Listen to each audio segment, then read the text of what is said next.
Assalamu alaikum. Welcome, viewers. My name is Dr. Arif Javed, and today I am presenting the feedback on Cosmos English exercise number 4. ये exercise जो थी punctuation के ऊपर थी। और पहले मैं एक चीज़ ज़रा क्लियर कर दूं, काफ़ी सारे स्टूडेंट्स परेशान थे कि आपके मार्क्स वगैरह नहीं इसके ऊपर शो हो रहे। पंक्चुएशन की एक्सरसाइज एक्चुअली मार्क्स के लिए नहीं थी और इसके ऊपर मार्क्स नहीं थे दिए जा सकते। इसका फीडबैक जो है वो आज मैं आपके सामने इसका सोल्यूशन सारा जो है वो पेश करता हूँ। सबसे पहले हम जरा देखेंगे कि इसके ऊपर रिस्पांस जो था, it was a very healthy response. Thank you very much for your participation in this. और इसके अंदर जो है आपको एक मैसेज दिया गया था पंक्चुएशन के लिए, और ये उसके ऊपर जो थे वो मुख्तलिफ रिस्पॉन्सेज जो थे वो हमें रिसीव हुए थे। इसका सोल्यूशन जो है वो मैं आपके साथ डिस्कस करता हूँ। और सोल्यूशन से पहले मैं एक चीज जरा डिस्कस, थोड़ा सा पंक्चुएशन के बारे में जरा आपको थोड़ा सा इसके ऊपर गाइड कर दूं। पंक्चुएशन बेसिकली चीज क्या है? आज की ये जो फीडबैक है इससे आपको पंक्चुएशन सीखने का बहुत सा मौका मिलेगा। पंक्चुएशन बेसिकली है क्या? पंक्चुएशन स्पीच के अंदर, हमारी बात के अंदर जो मुख्तलिफ वक्फे होते हैं, उस चीज को रिटन फॉर्म में प्रेजेंट करने का तरीका है। आपने देखा, मैं जब बात कर रहा हूं तो बाज सेंटेंसेस मैं पूरा सेंटेंस बोल जाता हूं, उसके बाद अगला सेंटेंस डिफरेंट है।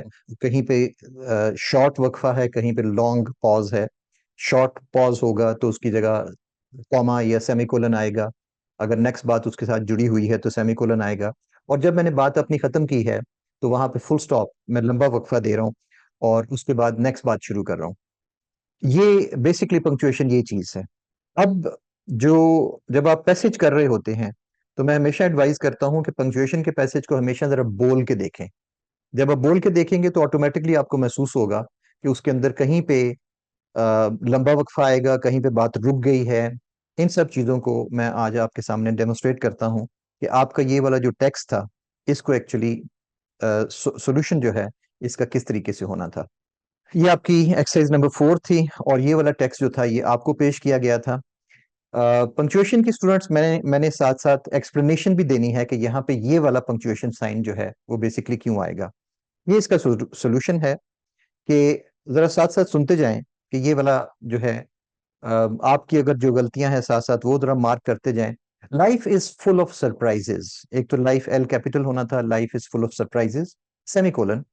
सेमीकोलन यहाँ पे इसलिए आया है कि जब पहला सेंटेंस बोला गया है life is full of surprises, तो अगले सेंटेंस में उसको एक्सप्लेन किया गया है। It's like a roller coaster ride. It's यहाँ पे अपोस्ट्रोफी एस, अपोस्ट्रोफी लगना था। It's like a roller coaster ride with its ups and downs. अब आप में से बहुत से लोग पूछेंगे कि यहाँ पे फुल स्टॉप क्यों नहीं है life is full of surprises के बाद इट्स लाइक अ। वजह यह है कि जो सेकंड सेंटेंस है वो एक्चुअली फर्स्ट सेंटेंस को, although both of them are complete sentences, independent sentences, लेकिन सेकंड सेंटेंस का जो है वो डिपेंड करता है फर्स्ट सेंटेंस के ऊपर, और उसने फर्स्ट सेंटेंस को एक्सप्लेन किया है। सो अगर आपके पास दो ऐसे सेंटेंसेस हैं जिनमें एक सेंटेंस जो है वो दूसरे को एक्सप्लेन कर रहा है तो उनके दरमियान सेमीकोलन जो है वो आएगा। अप्स एंड डाउन्स के बाद फुल स्टॉप था, नई बात शुरू हुई है। We never know what tomorrow holds, complete एक सेंटेंस, बात खत्म हो गई है। Sometimes it's scary. अब इट्स अपोस्ट्रोफी यहाँ पे लगना था, समटाइम्स एस कैपिटल होना था फुल स्टॉप के बाद। It's scary but also exciting.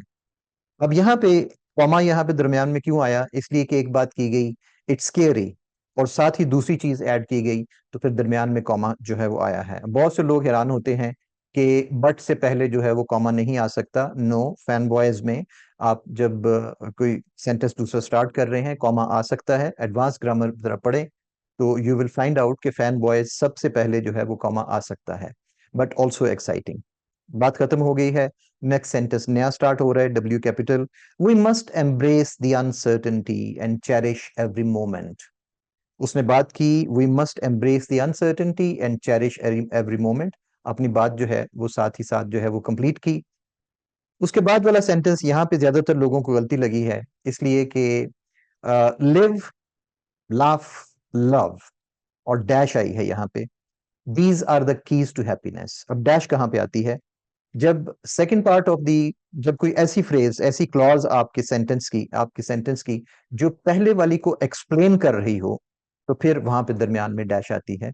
Live, laugh, love, these are the keys to happiness. बाज लोगों का ख्याल था कि यहाँ पे कोलन आना चाहिए, नहीं, कोलन नहीं है। कोलन जो है वो वर्ब के बाद नहीं आ सकता। और दूसरी बात ये है कि ये लिव लाफ लव तीनों वर्ब्स थे, और इसके बाद सिर्फ लॉन्ग डैश जो है सिर्फ वही अपना मीनिंग जो है वो अदा कर सकता है। सो डैश का क्या मतलब हुआ? डैश जो है उसका मतलब ये है कि जब second part of the sentence पहले को एक्सप्लेन कर रहा है और उसको कंप्लीट कर रहा है, तो फिर हमारे पास यहाँ पे डैश आएगी, जबकि पहला जो है वो कंप्लीट सेंटेंस नहीं है। Live laugh love is not a complete sentence in itself. Happiness full stop. एक और बात उसने शुरू की, let go of worries and fears and just be present in the moment. अब यहाँ पे भी आपने देखा कि फैन बॉयज में से एंड से पहले कॉमा लगा है। एडवांस ग्रामर में आप देखेंगे कि जब एक बात पूरी हो गई, let go of worries and fears and just be present in the moment, दो अलग अलग बातें की गई हैं, इसलिए यहाँ पे कॉमा आएगा। T capital. Take a deep breath, बात खत्म हो गई है, full stop. Take a deep breath and enjoy the journey, नई बात स्टार्ट हुई है। और इसको यहाँ पे इसने जो है वो आगे एक्सप्लेन किया है, क्योंकि रीजन उसने दी है बिकॉज, तो बिकॉज से पहले जो है यहाँ पे कॉमा आएगा, इसलिए कि एक बात कंप्लीट हुई है और उसकी कॉज उसने आगे जो है वो अगले सेंटेंस के अंदर जो है वो बयान की गई है। बिकॉज इन द एंड, ये चूंकि prepositional फ्रेज थी, इन द एंड, तो इसके बाद कॉमा जो है वो आना ही आना था। जैसे आपको मेरे जो प्रेसी एंड कॉम्पोजिशन की ग्रुप्स की जो स्टूडेंट्स हैं वो जानते हैं, जब पंक्चुएशन पढ़ाई जाती है तो जो भी आपके पास prepositional फ्रेज है यानी इन द एंड, तो इसके बाद कॉमा जरूर लगता है। Because in the end it's not about the destination but the memories we create along the way. It's not, it is not actually, यहाँ पे बाद लोगों ने ये अपोस्ट्रोफी नहीं लगाई हुई, और इट्स नॉट, अगर यहाँ पे आई टी एस होता तो ये प्रोनाउन था, और उसके साथ फिर ये यहाँ, इसका मतलब है कि इस सेंटेंस में वर्ब कोई नहीं है। अगर आप इट इज नहीं करते तो इस पार्ट में, इस क्लॉज में वर्ब कोई नहीं है। It is not about the destination, और बट दोबारा जब भी आया है उसके साथ कॉमा लगा है बट से पहले। But the memories we create along the way, ये इसने पिछले सेंटेंस को एक्सप्लेन किया है कि it is not about the destination but the memories we create along the way. बाज लोगों ने यहाँ पे अलोंग द वे के बाद सेंटेंस को जारी रखा था, जबकि यहाँ पे सेंटेंस खत्म हुआ है, क्योंकि नई बात आई है, स्टार्ट हुई है। यानी पहले उसने एक बात का जिक्र किया है और अब उसका नतीजा निकाल रहा है, अब ये उसको कंक्लूड कर रहा है, उसको उसकी उसकी उसका मीनिंग निकाल रहा है। सो के बाद हमेशा कॉमा आएगा इस तरह से जब बात होगी। Let's make each moment to count and fill our hearts with joy and gratitude for the gift of life. बाज लोगों ने यहाँ पे लेट्स के यहाँ पे अपोस्ट्रोफी एस था, let us make each moment count and fill our hearts, यहाँ पे बाज लोगों ने कॉमा लगाया हुआ है।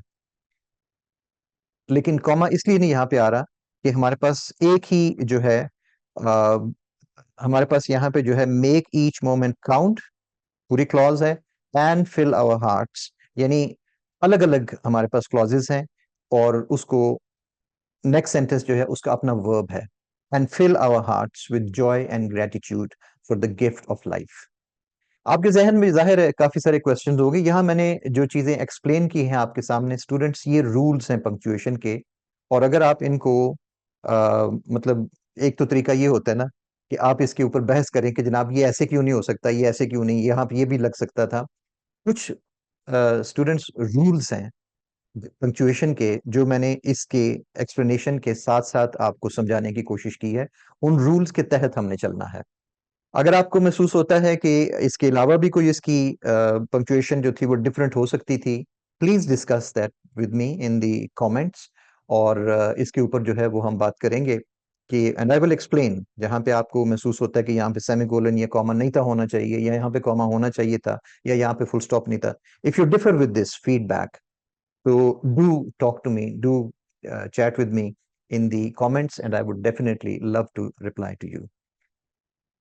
Thank you very much for listening to me, and जरा दोबारा इसको कोशिश कीजिएगा, इस वीडियो को दोबारा पॉज करके अपने जो रूल्स जो मैंने लिखवाए हैं अगर आप उसको नोट कर लें, तो आइंदा आप पंक्चुएशन काफी बेहतर तौर पे करेंगे। आज मैं आपको एक्सरसाइज नंबर 5 जो है वो भी इशू कर रहा हूँ, और एक्सरसाइज नंबर 5 मैंने जनरल ग्रामर की बनाई है। उसके अंदर ग्रामर के मुख्तलिफ रूल्स जो हैं उनके तहत, उनके साथ जो है, you will find it interesting, और उसके एमसीक्यूज जो हैं वो काफ़ी वेरिड हैं, लेकिन ये कि चीज का जरा ख्याल रखा करें कि सेंटेंस पूरा पढ़ लें, सेंटेंस की सेंस पहले समझा करें, उसके बाद उसके एमसीक्यूज में से, क्योंकि बहुत से लोगों के साथ ये हो रहा है कि वो पूरा सेंटेंस पढ़ ही नहीं रहे और बस जहां ब्लैंक आया नीचे एमसीक्यूज में से देख के देखिए, किसी चीज की जल्दी नहीं है। अगर आप 10 में से 6 नंबर लेते हैं, 4 गलतियां कर देते हैं जल्दी में, तो आपको पता है फॉर्म दोबारा तो फिल होता नहीं है। So take your time and try to do it correctly rather than doing it incorrectly. मैंने ऐसे भी स्टूडेंट से बात से सुनी है, वो कहते हैं कि सर हम बकायदा पॉज करके हम अपने उसके रूल्स देख के फिर हम सेंटेंस को करते हैं और करेक्ट करते हैं, जो लोग 10 बाई 10 मार्क्स ले रहे हैं। और चनाची इन एक्सरसाइजेस को यूटिलाइज करें, इनका फायदा उठाएं इनसे अपनी लर्निंग के लिए। Okay, thank you very much for your cooperation and I hope कि आप नेक्स्ट भी एक्सरसाइजेस को एंजॉय करेंगे और ज्यादा से ज्यादा इसके ऊपर हमें फीडबैक जो है वो मिलेगा। I will be back with the feedback on exercise 5 next. Till then, have a good time. Khuda Hafiz.